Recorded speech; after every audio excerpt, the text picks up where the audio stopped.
अविनाश, तुम कब तक मेरी बात सुनोगे? आखिर मैं तुम्हारी पत्नी हूँ, काव्या ने गुस्से में अविनाश से कहा।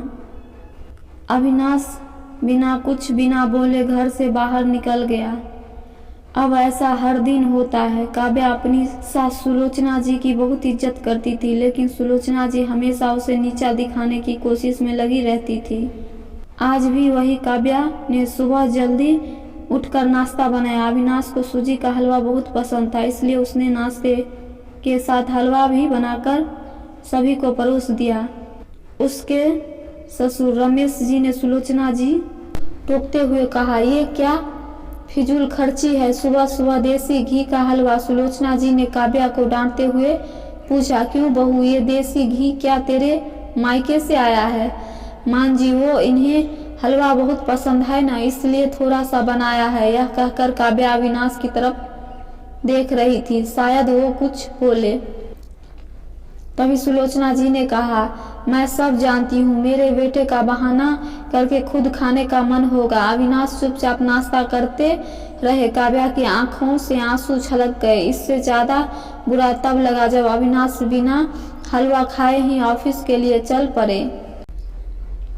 काव्या घर का काम समेटने में लग गई। इधर सुलोचना जी बाहर ड्राइंग रूम में बैठकर बड़बड़ाती रही। काम करके काव्या अपने कमरे में जाकर रोने लगी।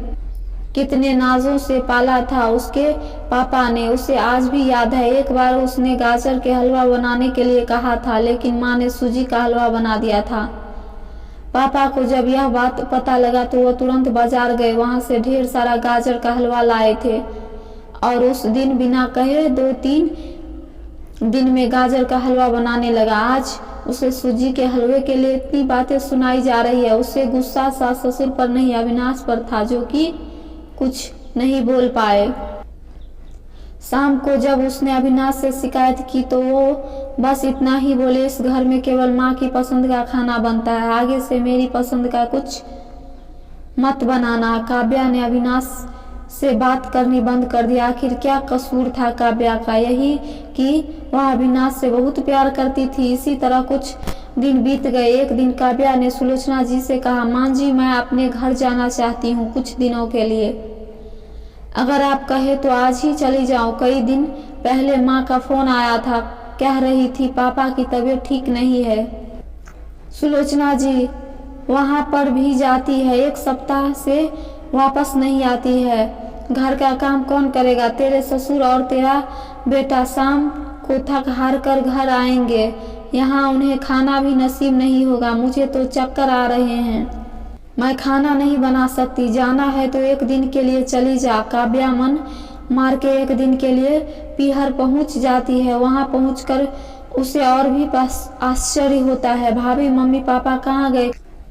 काव्या ने घबरा कर पूछा। उन दोनों का घर में मन कहाँ लगता है, तीर्थ पर गए हैं, न जाने कब आएंगे। वैसे तुम कितने दिनों के लिए आई हो? क्योंकि मुझे भी अपने पीहर जाना है। संगीता भाभी का यह व्यवहार देखकर काव्या चौंक गई।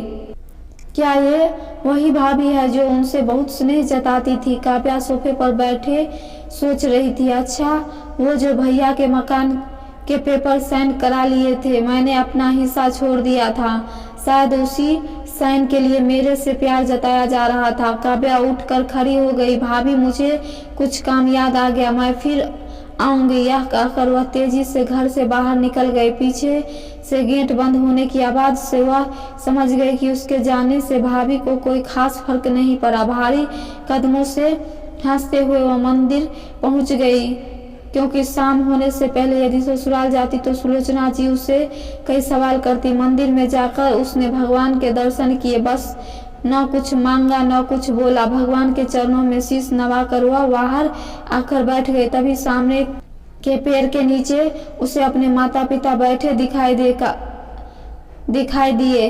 काव्या भागकर उनके पास पहुंची। काव्या को देखकर उसकी माँ रोने लगी। बेटी, तू यहाँ कैसे? पापा ने पूछा।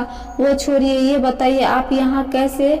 आप तो तीर्थ यात्रा पर गए थे। काव्या के शब्द का बांध टूट गया। उसकी आंखों से आंसू बह रहे थे। बेटी, तेरी भाभी ने तुझसे झूठ बोला है। बिजनेस में पैसा लगाने के लिए तेरे भैया ने मकान अपने नाम करा लिया। मकान के कागज गिरवी रखकर साहूकार से कर्ज ले लिया।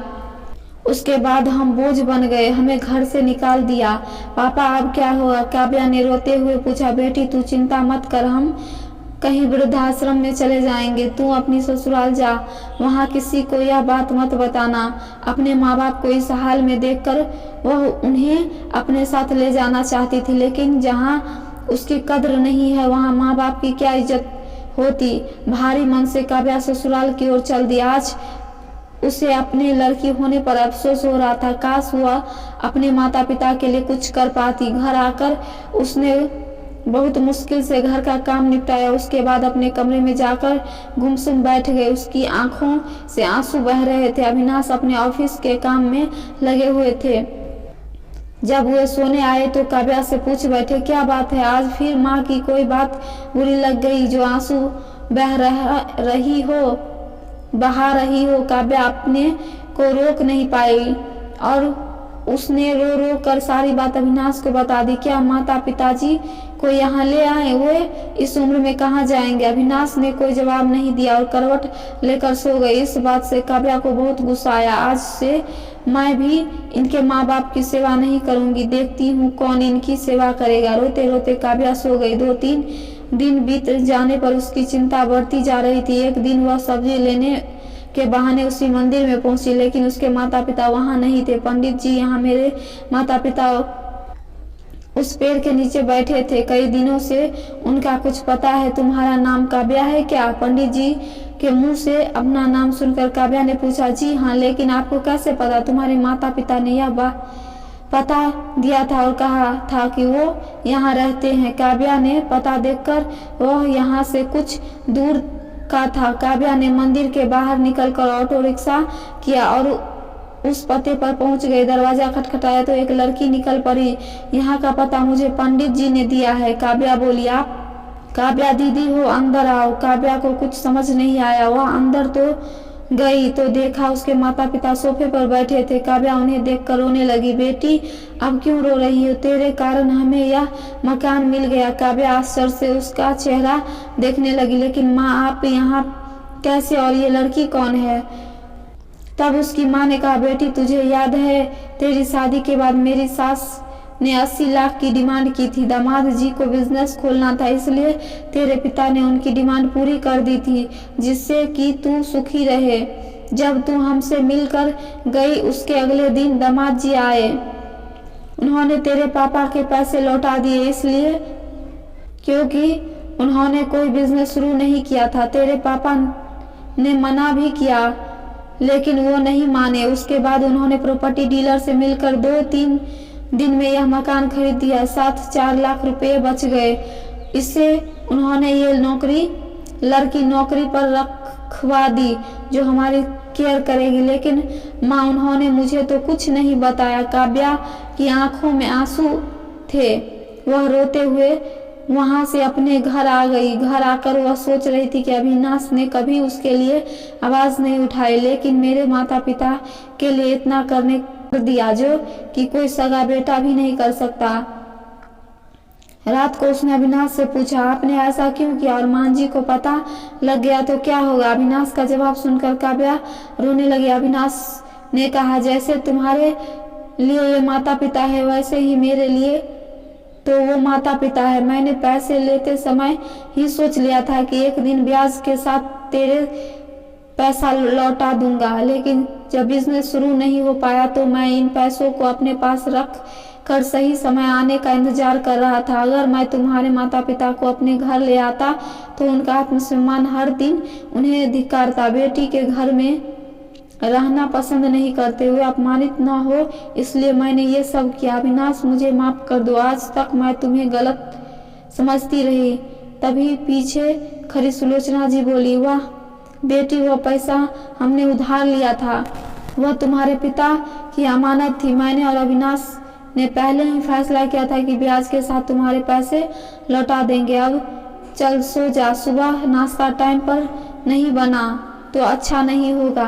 उनकी बात सुनकर काव्या, अविनाश और सुलोचना जी जोर से हंसने लगे। पूरी कहानी सुनने के लिए आप सबका धन्यवाद।